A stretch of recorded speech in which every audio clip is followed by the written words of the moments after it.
સુરેન્દ્રનગર જિલ્લામાં દુષ્કર્મની ઘટનાઓ પર લગામ લગાવવા માટે 24 કલાકમાં 2 આરોપીને કડક સજા ફટકારવામાં આવી।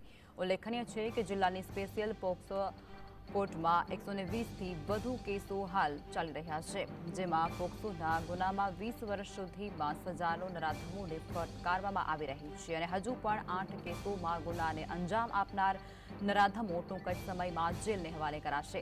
ઉલ્લેખનીય છે કે સુરેન્દ્રનગર જિલ્લામાં દુષ્કર્મની વધતી ઘટનાઓ ચિંતાનો વિષય છે।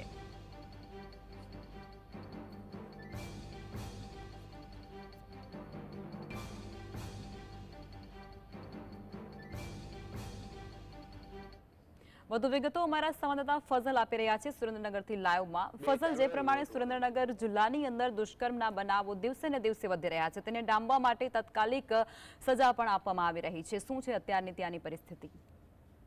ખાસ કરીને સુરેન્દ્રનગર જિલ્લા ઉપરાંત સમગ્ર ગુજરાત રાજ્યમાં બળાત્કાર અને પોસ્કોની ઘટનાઓ સતત બની રહી છે। સુરેન્દ્રનગર જિલ્લામાં દર મહિને સરેરાશ 10 જેટલા પોસ્કોના અને બળાત્કારના ગુનાઓ દાખલ થાય છે। ત્યારે આ જે બનતી ઘટના છે તે સમાજમાં ચિંતાનો વિષય છે। ત્યારે આવી બનતી ઘટનાઓ અટકાવવા માટે અને નરાધમો ઉપર કડક કાર્યવાહી કરવા માટે કોર્ટ દ્વારા 24 કલાકમાં 2 પ્રકારની સજાઓ ફટકારવામાં આવી છે। 2 આરોપીઓને જેલ ભેગા કરવામાં આવ્યા છે, જેમાં દેવપરા ગામની સીમમાં જે 12 વર્ષની બાળકી સાથે દુષ્કર્મની ઘટના અને પોસ્કોની ઘટનામાં અંજામ આપનાર આરોપીને 20 વર્ષ જેટલી સજા ફટકારવામાં આવી છે। બીજી તરફ વસ્તડી ગામે 16 વર્ષની યુવતી સાથે બળાત્કાર ગુજારનાર નરાધમને પણ 10 વર્ષની સજા અને 2 લાખ રૂપિયાનો દંડ છે તે સુરેન્દ્રનગર પોસ્કો સ્પેશિયલ કોર્ટ દ્વારા ફટકારવામાં આવી રહ્યો છે। સુરેન્દ્રનગર જિલ્લા ઉપરાંત સમગ્ર ગુજરાત રાજ્યમાં જ્યારે આવા પ્રકારની ઘટનાઓ બને છે, ત્યારે આવા પ્રકારની ઘટનાઓ અટકાવવા માટે અને નરાધમોમાં કાર્યવાહી કરવા માટે આ પ્રકારના કેસો છે તે ચલાવવામાં આવી રહ્યા છે।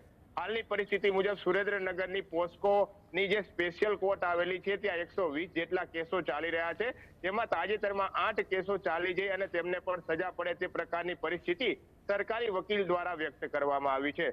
સમાજમાં આવા પ્રકારના બનતા બનાવો અને જે દીકરીઓ સુરક્ષિત થાય અને ખાસ કરીને દીકરીઓ સામે આંખ કૂચી કરતા પહેલા આવા નરાધમો 7 વાર વિચાર કરે તે માટે આ પ્રકારની સજાઓ ફટકારવામાં આવી રહી છે। હવે જે કાયદાઓમાં પણ તાજેતરમાં ફેરફાર કરવામાં આવ્યા છે, ત્યારે પોસ્કોની કલમ જ્યારે લાગે ત્યારે હવે ફાંસીની સજા પણ ફટકારવાની જોગવાઈ પણ નવા જે કલમો લગાવવામાં આવી છે તેમાં ઉપલબ્ધ કરવામાં આવી છે। એટલે કાંઈ ના કાંઈ પ્રકારે સુરેન્દ્રનગર જિલ્લા ઉપરાંત સમગ્ર ગુજરાત રાજ્યમાં પોસ્કો અને બળાત્કારની ઘટનાઓ ને અટકાવી શકાય અને ખાસ કરીને આવા પ્રકારની ઘટનાઓ બનતી અટકે અને નરાધમો આવા પ્રકારની ઘટનાઓને અંજામ આપતા બીવે તે માટે મહત્વપૂર્ણ છેલ્લી 24 કલાકમાં ચુકાદાઓ આપી અને સુરેન્દ્રનગરની પોસ્કો કોર્ટે દાખલો બેસાડ્યો છે અને આવા નરાધમોને જેલ ભેગા હાલ કરી નાખવામાં આવ્યા છે। જી ફેઝલ, વારંવાર એવું કહેવાય છે કે સખત કાર્યવાહી થઈ રહી છે અને આપણે જોઈ પણ રહ્યા છીએ કે કાર્યવાહી થાય છે અને પોલીસ તે કાર્યવાહી કરી રહી છે, છતાં પણ જે આ નરાધમો છે જે વારંવાર દુષ્કર્મ આચરે છે તેની અંદર પોલીસનો ખોફ કેમ નથી બેસતો, તે પણ એક સવાલ છે ને?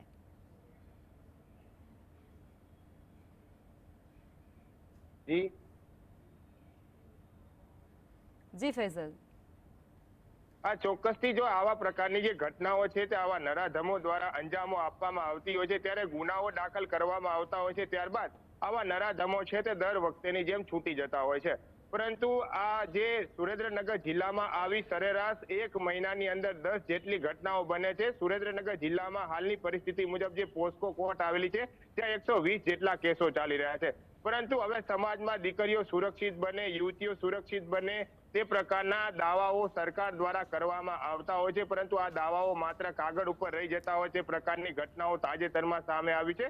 સુરેન્દ્રનગર જિલ્લામાં તો તાજેતરના રાવડિયાવદર ગામે 5 વર્ષની બાળકી ઉપર દુષ્કર્મ આચરવામાં આવ્યું છે, ત્યારબાદ એક 12 વર્ષની બાળકી ઉપર પણ દુષ્કર્મની ફરિયાદ દાખલ થઈ છે। ત્યારે આવા નરાધમોને તો ફાંસીની સજા આપવામાં આવે તે પ્રકારની માંગણી છે તે વિરોધ પક્ષ દ્વારા પણ કરવામાં આવતી હોય છે અને પરિવાર પણ તેવી આશા વ્યક્ત કરતા હોય છે, પરંતુ હાલના તબક્કામાં સુરેન્દ્રનગરની જે પોસ્કોની સ્પેશિયલ કોર્ટ ચાલુ કરવામાં આવી છે, જેમાં 20 વર્ષની સજાની જોગવાઈ હોવાના કારણે આરોપીઓને અને આવા નરાધમોને 20 વર્ષની સજા ફટકારવામાં આવી છે અને પીડિતા જે ભોગ બનનાર હોય છે તેમને 2 લાખ સુધીનું વળતર પણ ચૂકવવામાં આવી રહ્યું છે। પરંતુ હવે આવા પ્રકારની ઘટનાઓ ગુજરાત રાજ્યમાં સતત બની રહી છે, ત્યારે આવા પ્રકારની ઘટનાઓ અટકે તે પણ જરૂરી છે।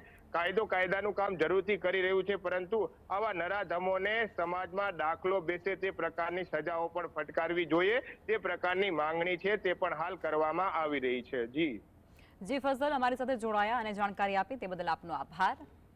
સુરેન્દ્રનગરથી આ જાણકારી મળી રહી છે. સુરેન્દ્રનગરની અંદર દુષ્કર્મના જે વધતા બનાવો છે તેને ડામવા માટે સખત કાર્યવાહી હાથ ધરવામાં આવી રહી છે, જે અંતર્ગત કોર્ટ દ્વારા 2 આરોપીને સખત સજા સંભળાવવામાં આવી છે. આરોપીઓને નહીં છોડવાના મૂડમાં અત્યારે કોર્ટ લાગી રહી છે.